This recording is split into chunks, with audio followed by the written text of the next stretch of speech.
children, today I have brought The Gift of India by Sarojini Naidu. So to get a clear understanding of the poem, it is very essential to know the background. So the poem was actually written in the year of 1915 during the World War I, and during the time India was one of the colonies of the British Empire. So thus over 10 lakh Indian soldiers fought along the British Army in different locations, and during the colonial expansion India was exploited for what? For its riches, for its resources. So the poet Sarojini Naidu here highlights the negative impact of colonization as the British were attracted to the material wealth of India. So we see that the poem, in this poem the poet highlights that the Britishers not only snatched away material things but also the most precious things from India. What is that? That is the Indian soldiers. Okay, so let's come to the box portion. Let's read this part. As a poet, Sarojini Naidu was well known for her intensely lyrical pieces such as In the Bazaars of Hyderabad, Palanquin Bearers and Coromandel Fishers, in which she portrayed the beauty and variety of India and her traditions. Through her poetry, she tried to arouse a sense of pride and patriotism in the hearts of her countrymen. The Gift of India, written in 1915, is both a celebration and a demand for accounting as Mother India proclaims proudly her gifts to the West, including her sons who were martyred in the battlefields of the First World War. Okay, so in stanza 1 we see, is there aught you need that my hands withhold? Rich gifts of raiment or grain or gold. So in the first stanza the speaker here is Mother India.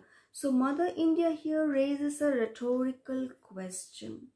Now what do you mean by rhetorical question? Rhetorical question is a question that is a question which is actually asked in order to create a dramatic effect or to make a point rather than to get an answer. So no answer is actually expected because the answers are all within. So children, do you remember we have also come across the rhetorical question in your ISC syllabus, where we have learned the rhetorical question in the poem The Heart of the Tree. We have come across the line that what does he plants who plants a tree? Okay, so we see that the Mother India, the Mother India here raises a rhetorical question that has she denied clothes? Has she denied food? Has she denied gold? Or actually, has Mother India ever denied anything that the world asks for? Okay. So in the next line, she gives the answers. The answer, lo, I have flung to the east and the west priceless treasures torn from her breast. So the Mother India here answers herself that yes, she has given. She has given what? She has given priceless treasures. What do you mean by priceless treasures? Priceless treasures means her sons, that is the Indian soldiers, and who were torn apart from her breast. That is, the Indian soldiers were separated from her. Why? To fight in the east and the west, means to fight in different locations. Okay, and yielded the sons of my stricken womb to the drumbeats of the duty, the sabres of doom. So she says that she has given her sons. She has given her sons for the duty. Drumbeats of the duty. That is, fighting in the war. Sabers of doom means, sabers here is a weapon, and doom means refers to death. Okay, so we see that that in the first stanza, Mother India tells that the world tells the world that she has never denied anything to the world, not even her sons. Not even her sons means not even the Indian soldier. So the soldiers were separated from her. Why? They were separated from her to fight, and they all died in the deadly war. Next we see, gathered like pearls in their alien graves, silent they sleep by the Persian waves. So gathered like pearls, it's a simile, the figure of speech here is simile. So here mother says that her sons are gathered like pearls. That means they are all buried with each other in foreign countries. Scattered like shells on Egyptian sands, they lie with pale brows and brave broken hands. So that is silent they sleep means that they are all dead. Persian waves here means Iran, which is now called Iran.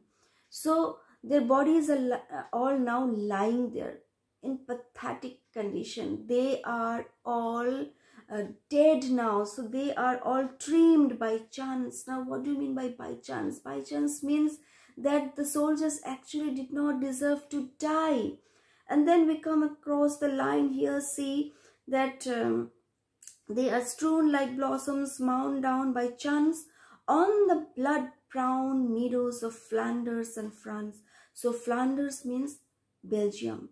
Okay, so the soldier actually did not deserve to die, and the that is the brown is the color of the soil, and blood is mixed with the soil. Whose blood?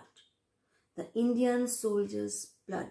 So the Indian soldiers' blood is mixed with the soil, and so the soil turned red with blood. Okay. So next we see, can ye measure the grief of the tears I weep, or compass the woe of the watch I keep, or the pride that thrills through my heart's despair, and the hope that comforts the anguish of prayer. So this stanza is full of rhetorical question, and here we see that Mother India asks that if they can measure, now they means the warring nation, if they can measure what? They can measure the grief of the tears which Mother India weeps every day, the grief of the little hope of the soldiers' safety, the painful prayers of the Mother India. So here here Mother India says that they can never fathom. They means again the warring nations. The warring nations can never fathom the pride that thrills through her heart. So despite her despair, despite Mother India's despair, she is proud. She's proud. Why she's proud? She's proud because the Indian soldiers are not cowards. They are brave heroes. So she is proud, and at the same time she is also sad. So here Mother India says that the people of the warring nations can never comprehend what? Comprehend the small hopes of the mothers, the small hope of Mother India, the small hope of their son's safe return. And the far sad glorious vision I see. So we come across the word sad glorious. So the figure of speech here is oxymoron.